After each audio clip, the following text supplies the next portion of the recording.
Alright, got a little short one here. Just got one pack that I found at the antique mall.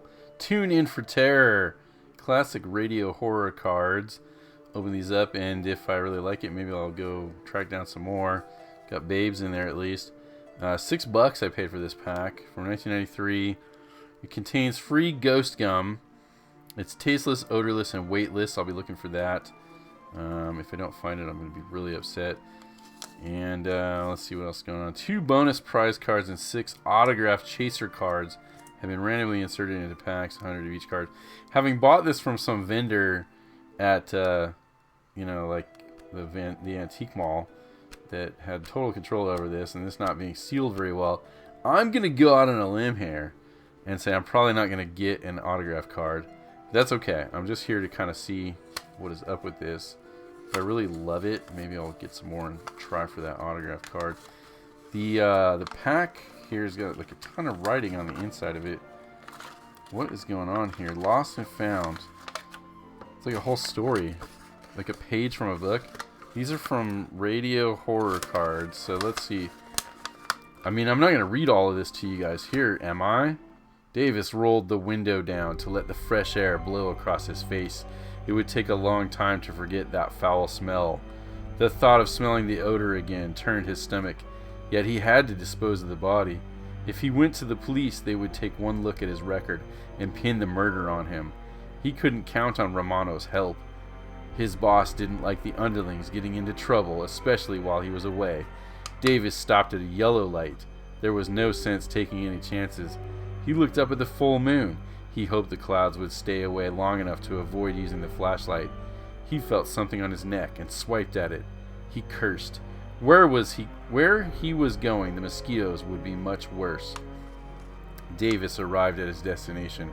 He killed the engine and headlights and waited silently. The sounds of the swamp gradually returned. He got out, pulled a shovel from the back seat, and tested the earth. It was hard. He walked closer to the water's edge where the dirt was softer and began to dig. Davis finished digging a hole and returned to the car for the body. He opened the trunk and pulled the heavy footlocker forward and opened it.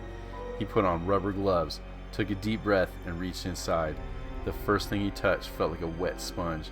It was the black man's blood-soaked hair. He tightened his grip, pulled the head from the trunk, ran to the grave, and tossed it in. There was a splash. The hole was filling with water. He looked in and saw the head bobbing up and down in the muddy liquid. Wow, that's pretty good stuff, man. Where's page 4? So I guess if I really wanted to, I'd have to get the rest of the 12 packs that would have that story on it. So cool. All right, let's see what's going on.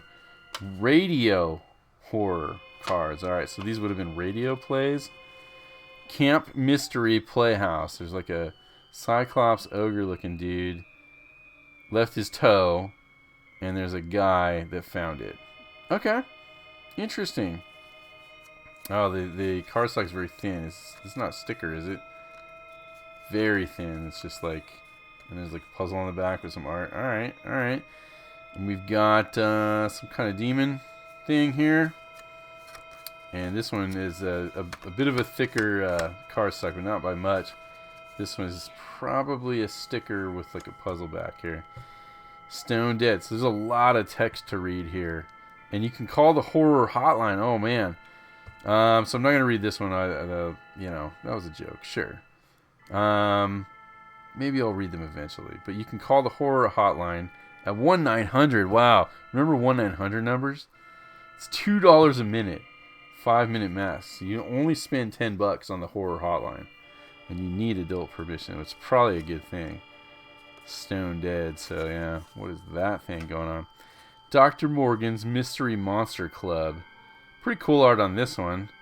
Very detailed, and it's all the monsters just sitting around listening to the radio, as you do. Wow, what's going on here?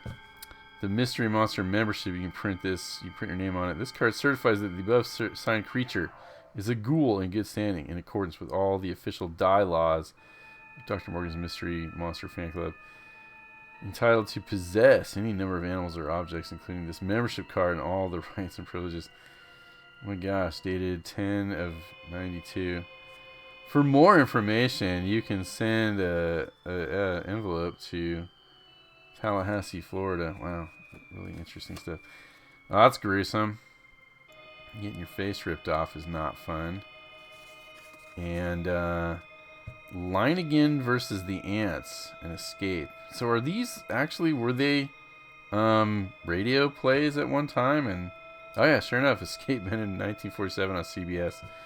And often featured John Daner, William Conrad, or Paul Frees. The story usually took place in some exotic location with lavish sound effects and full music. Wow, interesting. It's card number 2. And the closing was set to Mussorgsky's Night on Bald Mountain. Very interesting. This guy is super creepy. Oops, there is another card here. The Trembling Curtains, another whole story. And then we've got, oh man, look what the dog brought in. Gruesome. The Trapdoor. Scott Lee invited the cop in. Well, there's that story too. You can pause and read it if you want. So that was Tune In for Terror. Kind of cool. Not quite what I was expecting from the cover there. I was kind of expecting more like 50s sci-fi. This is more like 40s gruesome horror. Which, hey, nothing wrong with that, but not quite what I was expecting, so that's alright. Well, that's it at $6 a pack. I don't know if I'm really going to track down these in the future, but I am kind of interested to read more about what's going on with this guy, but there it was anyway. Thanks a lot for watching. Tragic, GPK, and Nonsport. Catch you later.